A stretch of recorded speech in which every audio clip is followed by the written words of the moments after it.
뭐 1, 2분기 정도에 한번 정리를 좀 할 생각을 하고 있고요. 그 다음에 또 다시 한번 축적을 천천히 하다가 올해 4분기에 조금 더 많은 포션을 정리를 좀 현금화를 하고 나머지 한 20% 30% 물량은 저는 다음 사이클까지 XRP를 좀 더 뭐 어떻게 보면은 분할 매수, 분할 매도, 그 다음에 일부 매도, 그렇죠? 그런 전략을 가져가시는 거네요.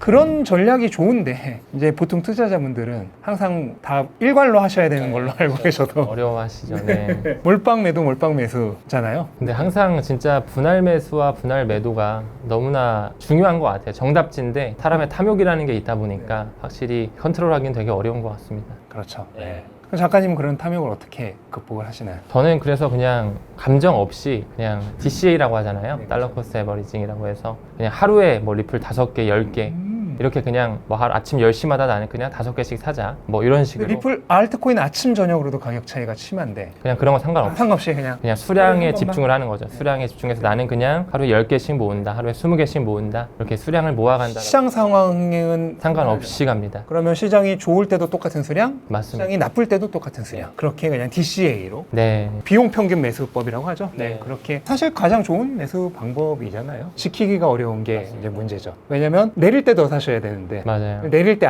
갑자기 이유를 대세요. 오늘은 좀 뭐가 있으니까 좀 사실 오늘 삼겹살 먹어야 되니까 좀 잠깐 참자. 아니면 조금 더 떨어질 것 같으니까 네. 좀 기다렸다 사자. 뭐 이런 식으로. 한 기다렸다 3일치를 한꺼번에 사자. 네, 뭐 그런 식으로 되는데 요즘에는 이제 업비트에서도 뭐 코인 모으기라는 그런 프로젝트를 하잖아요. 그런 거를 좀 활용을 해서 그냥 예약 걸어두면은 그쵸. 자동으로 사지는 거. 사지게. 그런 거 하는 게 좋죠. 그리고 이제 가격 오르실 때 갑자기 딱 더 많이 사시니까 맞아요. 반대로 하셔야 되는데. 네. 그러면 지금 리플에 대한 굉장히 좋은 전망을 들었는데요. 분명히 리스크가 있을 거라고 생각을 하거든요. 작가님 생각하시는 리스크는 어떤 게 있을까요? 사실 이제 많은 XRP 투자자분들, 특히나 이제 막 투자하신 분들께서는 리플 XRP가 중앙화된 코인이다 보니 상대적으로 중앙화된 코인이다 보니 리플사가 가지고 있는 물량이 너무 많다. 지금 리플사가 한 44억 개 정도 가지고 있고 전체 물량 중에 어떻게 되나요? 전체 물량이 1000억 개인데 지금 리플사 회사가 가지고 있는 물량이 44억 개 그리고 이제 에스크로라고 해서 2017년 말부터 그들이 공급량의 55%를 이제 하나의 잠금을 걸어놨어요. 락업을 걸어놨다 표현하는데 이제 550억 개를 그들이 잠금을 걸어놓고 매월 10억 개씩 기관한테 판매 또는 대여를 통해서 이제 안전한 매매를 하기 위해서 우리 ODL이라고 한 리플 페이먼트 쓰기 위해서는 이제 수수료가 들어가니까 너희들이 미리 XRP를 가지고 있어야 된다라는 명분으로 이제 그들이 550억 개를 딱 모아놓고 한 달에 10억 개씩 지금 판매가 계속 이루어지고 있거든요. 처음에는 약 60% 정도를 가지고 있었는데 네. 지금은 어느 정도 판매가 됐나요? 에스크로에서? 지금은 에스크로 물량이 이제 550억 개였다가 이제 지난 4분기 보고서를 미루어 봤을 때 380억 개 정도 남아 있어요. 그럼 대략 40% 조금 넘는 게 아직은 리플 어떻게 보면 소관이 맞습니다. 그렇죠. 40% 정도는 리플 소관이고 그리고 지금 현재까지 소각량 실제로 트랜잭션이 일어날 때 한 트랜잭션당 0.00001 XRP 0.4개 하고 1 XRP씩 소각되거든요. 뭐 내가 10,000원을 보내도 100만 원 보내도 그냥 한 거래당 이렇게 0.0001 XRP가 소각되는데 지금까지 소각된 양을 XRP 스캔을 통해서 밀어보면 한 1,300만 개 조금 넘어가요. 그러니까 사실 전체 물량 중에서 사실 1%도 안 되는 물량이거든요. 그렇다 보니까 이 정도 메커니즘 가지고 XRP가 언제 소각이 돼서 언제 가격이 오르냐 이런 식으로 굉장히 좀 부정적으로 보시기도 하고 작가님 말씀해 주신 것처럼 리플사 소관의 40%의 물량이 지금 잠겨져 있고 얘네들이 핸들링이 가능한데 언제 한 번에 덤핑 물량을 내서 그냥 시장을 잠식시켜 버릴 수 있는 거 아니냐. 그게 정확한 어떤 규칙에 의해서 풀리는 게 아니라 리플렉스 회사의 그 의도에 의해서 변화될 수 있는 건가요? 일단은 하나의 가이드라인 자체는 매월 1일 날 10억 회씩 판매가 되어지게끔 되는데 리플사에서 자체적으로 뭐 어떤 기관을 인수하거나 뭐 지분을 좀 사들일 때 에스크로 물량을 좀 활용을 해서 추가적으로 이제 발행량을 늘리는 경우도 가끔씩 종종 발생을 하거든요. 그래서 어떻게 보면 어쨌든 리플사에서 충분히 핸들링이 된다라고 봐야겠죠. 네. 근데 이런 부정적인 부분에 포커스를 맞추게 되면 XRP에는 중장기적인 투자가 어렵죠, 사실상. 근데 저는 XRP를 조금 더 낙관론자이기도 하고 좀 비전을 굉장히 좋게 바라보기 때문에 XRP가 지금 바라보고 있는 시장 캐파 자체가 뭐 RWA 섹터도 들어갈 수 있고 뭐 스테이블 코인 시장도 들어갈 수 있겠지만 그 전 세계 금융망을 아우르는 스위프트의 시장 규모거든요. 지금 현재 스위프트 1.0 시장 규모 봤을 때 한 156조 달러, 이제 하나로 했을 때 20경원이 넘어가는 그런 시장 캐파이고 앞으로 이제 여러 가지 핀테크 보고서나 논문을 봤을 때 뭐 여기에 STO도 들어올 들어올 것이고 뭐 RWA 자산의 토큰화 시장까지 계속 더 이제 추가가 되게 되면 뭐 2027년 기준으로는 250조 달러, 2030년 기준으로는 300조 달러까지 시장이 커질 것이다라고 지금 많은 전문가들이 예측을 하고 있어요. 이 큰 시장 규모에서 이제 리플렛이 차지하는 시장 캐파가 기관급 이제 캐파라고 말씀드린 것처럼 굉장히 크기 때문에 저는 사실 리플 XRP의 그 수량 1000억 개는 현저히 모자란 수량을 하고 저는 오히려 반대로 해석을 하고 있어요. 그렇기 때문에 그럼 또 이제 역으로 이렇게 질문을 주실 수가 있겠죠. 지금까지는 뭐 아직까지는 실생활이 많이 안 되고 초창기니까 포각이 많이 안 된 거라서 뭐 이 정도인 건 알겠는데 정말 뭐 작가님 말처럼 스위프트 2.0에서 리플렛이 채택이 돼가지고 쓰인다라고 했을 때 리플의 가격이 그럼 올라갈 거잖아요. 수요와 공급 법칙에 따라서. 그럼 그때 리플의 가격이 너무 비싸다 보니 수수료가 그럼 그때는 너무 비싸지는 거 아니냐. 은행들이 지금 수수료 싸게 하고 뭔가 효율적으로 하려고 지금 이 블록체인 뭐 리플렛을 도입한다라고 하는데 가격이 올라가면 너무 수수료가 비싸지 않냐라고 또 이렇게 역질문을 많이 주세요. 또 XRP가 정말 아이러니하게도 이 초반부터 우리 비트코인이 사토시 단위로 1억 분의 1로 쪼개지잖아요. 사토시 단위로. 리플 XRP도 드랍 단위라고 해가지고 100만 분의 1로 쪼개지게끔 초기부터 설계가 돼 있습니다. 그래서 저는 뭐 지금 앞으로도 이제 비트코인도 이제 사토시 마켓이 더욱더 활성화되면서 더 큰 가치 반영이 일어날 거라고 보고 있는데 리플 XRP에 대한 그런 드랍 마켓, 드랍 단위로도 나중에 먼 미래에는 2030년이 넘어가는 어느 시점에는 충분히 그렇게 좀 쪼개지는 단위로 연출이 되지 않을까 그렇게 좀 바라보고 있습니다. 지금 뭐 이제 전망 중에서도 일반 투자자들이 비트코인을 사지 않는 가장 큰 이유가 너무 비싸서잖아요. 1억이 넘어가니까. 근데 저도 이제 2030년 넘어가고 하면은 국내 거래소에서도 비트코인을 BTC 단위가 아니라 사토시 단위로 거래하게 될 거라고 생각을 하거든요. 네네. 그것처럼 리플도 이제 드롭 단위로 거래되게 된다. 그런 의미로 받아들이면 되겠네요. 그러면 그 시점이 됐을 때 지금부터 10년 후에 예상되는 리플의 장기적 가격은 어느 정도가 될까요? 10년 후에 뭐 보수적으로 말씀드렸을 때 하나 기준 최소 100만 원은 넘어가지 않을까. 100만 원. 네. 그러면은 지금 대비 300배, 10년 후에 굉장히 이제 불리시한 전망인데, 근데 말씀해주신 그런 비전들이 다 성취된다면은 충분히 가능성이 있는 가격이라고 보이기도 하네요. 왜냐면은 리플사가 배포하는 물량이 있다 하더라도 결국은 가격은 공급과 수요의 역학에 의해서 정해지니까 수요가 있는 측의 시장이 뭐 수백조 달러 단위의 그런 시장이고 그 중에 일부를 XRP가 차지할 수 있다면은 그게 가능하다는 그런 전망이겠네요. 네, 그렇게 보고 있습니다. 그리고 이제 공적인 리스크 중에 가장 컸던 게 하나가 사실 SEC와의 분쟁이었잖아요. 네네. 이건 지금 어떻게 되고 있나요?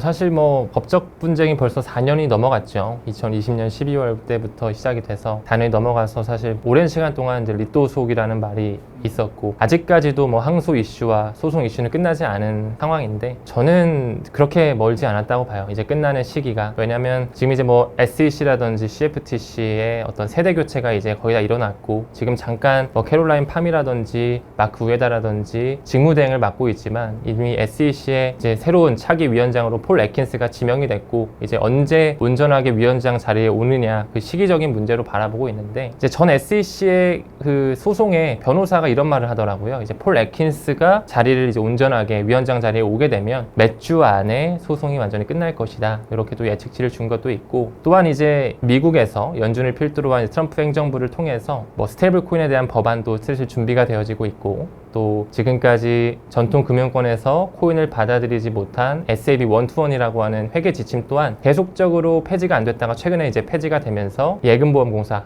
지금 거기서 FDIC에서도 점점 이제 전통 금융에서 암호화폐 블록체인을 받아들이는 그런 가이드라인이 나오고 있어요. 그래서 점점 이제 그런 법안들이 생기고 제도권이 편입이 되면서 이런 법적 소송, 뭐 리플의 소송뿐만 아니라 아직 뭐 바이낸스의 소송, 뭐 그런 크라켄의 소송, 코인베이스의 소송 아직 좀 남아 있거든요. 그런 부분들이 좀 한 번에 클리어하게 끝나지 않을까. 그래서 무엇보다 지금 또 FIT21 법안이라고 하는 이제 암호화폐 상품 법안으로서 21세기 금융 혁신 법안이라고도 불리우는데 암호화폐에 대한 70%는 증권이 아닌 상품이다. 그리고 지금까지의 뭔가 SEC의 권한을 미국의 상품 선물거래위원회인 CFTC 쪽으로 넘기는 그런 어떤 움직임이 좀 포착이 되게 된다면 뭐 리플에 대한 소송이 이제 의미가 없어지는 시기가 저는 뭐 그렇게 멀지 않았다고 보고 있습니다. 그럼 리플에 대한 소송이 아예 완전히 취하되었다 이런 소식이 나오면 그때 또 가격에는 엄청난 영향을 주겠네요. 네, 그렇게 보고 있습니다. 그게 이제 새로운 SEC 차기 위원장인 폴 애킨스가 취임하면은 몇 주 안에 그렇게 될 수 있을 것이다. 네, 그렇게 보고 있습니다. 그러면 리플 투자자분들은 그쪽의 행방이 어떻게 되는지도 굉장히 관심 있게 지켜봐야 되겠네요. 네.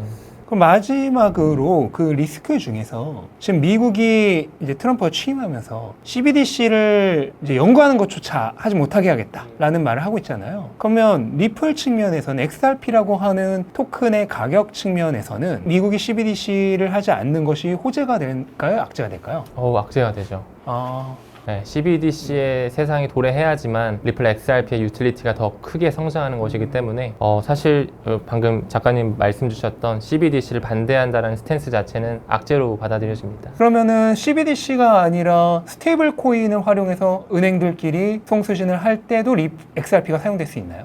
최근에 이제 RLUSD가 작년 연말을 기준으로 나와서 지금 현재는 이더리움 메인넷과 XRP 레저의 메인넷 위에 올라가 있는데 계속적으로 지금 기관의 채택뿐만 아니라 많은 거래소에서도 지금 티커명이 좀 상장이 되고 있어서 충분히 가능하다고 볼 수 있죠. 네. 아니면 현재 이미 우위를 점하고 있는 USDT나 USDC가 사용될 수도 있나요? 물론이죠.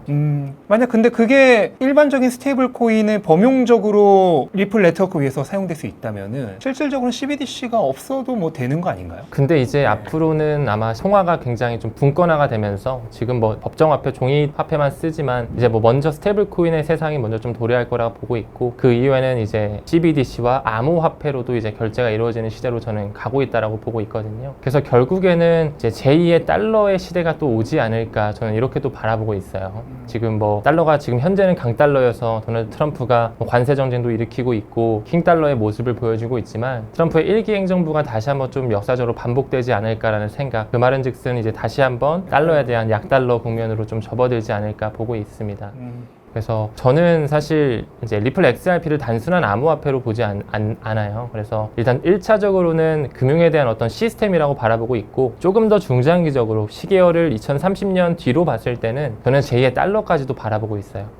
왜냐하면 우리가 과거에 그런 기득권들의 통화 패권을 쥐고 왔던 역사적 패턴을 봤을 때 브레튼 우즈 체제를 미뤄 보더라도 금 70%를 가지고 있다는 명분에 그들이 이제 금 1온스당 35달러로 패깅을 시키면서 기축화를 만들어냈잖아요. 그 전에는 파운드화였고 이제 기축통화, 미국의 기축통화의 그 역사 자체가 100년이 거의 넘어갔다고 저는 보거든요. 그 기준점을 저는 연준의 출범이 기준이라고 보는데 한 1913년서부터 연준이 출범이 됐고 1차 세계대전이 한 1914년 1년 차이인데 그로부터 지금 100년이 지난 시점에서 이제 마지막 달러에 대한 단물패기를 하고 있다라고 보고 또 이제 브릭스라는 하나의 이제 체제가 생기면서 점점 탈달러에 대한 시나리오가 이미 시작이 되고 있다라고 보고 있어요. 근데 그 브릭스조차도 골드만삭스의 짐 오닐이라고 하는 경제 책임자가 만든 하나의 단어로서 그들이 그 금융 엘리트들이 만든 하나의 세력이라고 보고 있거든요. 말이 잠깐 샜는데 그들은 이제 금을 통해서 달러를 만들었다면 이제는 새로운 금이 탄생을 했잖아요. 비트코인이라고 하는. 근데 지금 계속적으로 미국 정부뿐만 아니라 뭐 스트래티지 최근에 이제 사명이 바뀌었죠. 그리고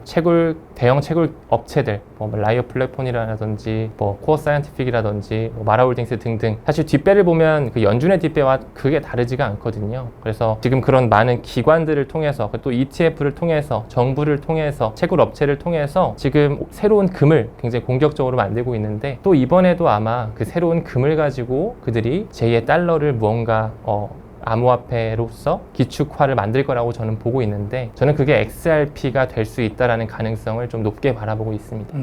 네, 그럼 지금까지 리플 빅뱅의 저자이신 문창훈 작가님을 모시고 리플에 관한 여러 비전들을 들었는데요. 마지막으로 시청자분들에게 한마디 해주시면 좋겠습니다. 네, 일단 올해 2025년 자체가 너무나 우리 투자자에게는 기회의 순간이자 또 어떻게 보면 되게 또 리스키한 부분도 크게 숨어있는 한 해가 될 거라고 보고 있거든요. 그래서 아마 많은 분들께서 암호화폐에 대해서 투자하실 때 좀 긍정보다는 부정의 스탠스로 바라보시는 분들이 많으실 것 같은데 시대가 굉장히 빠르게 변하고 있습니다. 많은 분들께서 암호화폐에 대한 것이 이제 정말 새로운 시대를 바꿔나가는 과정 속에서 가치에 교환하는 하나의 매개체로서 조금 더 심도 있게 바라보셨으면 좋겠고 그런 부분에서 좀 건강한 투자, 가치 투자를 할 수 있게끔 공부를 좀 진지하게 수반해 주셨으면 좋을 것 같다. 그래서 정말 마지막으로 이제 많은 코인 유튜버들이 있지만 이제 뭐 해외 거래소 레퍼럴이라든지 뭐 새로 나온 코인들, 밈 코인 같은 그런 시가총액 낮은 코인들을 홍보하는 그런 유튜버도 너무 많고 뭐 밑에 하단에 뭐 전화번호 남겨가지고 선물 단타 거래를 유도하는 그런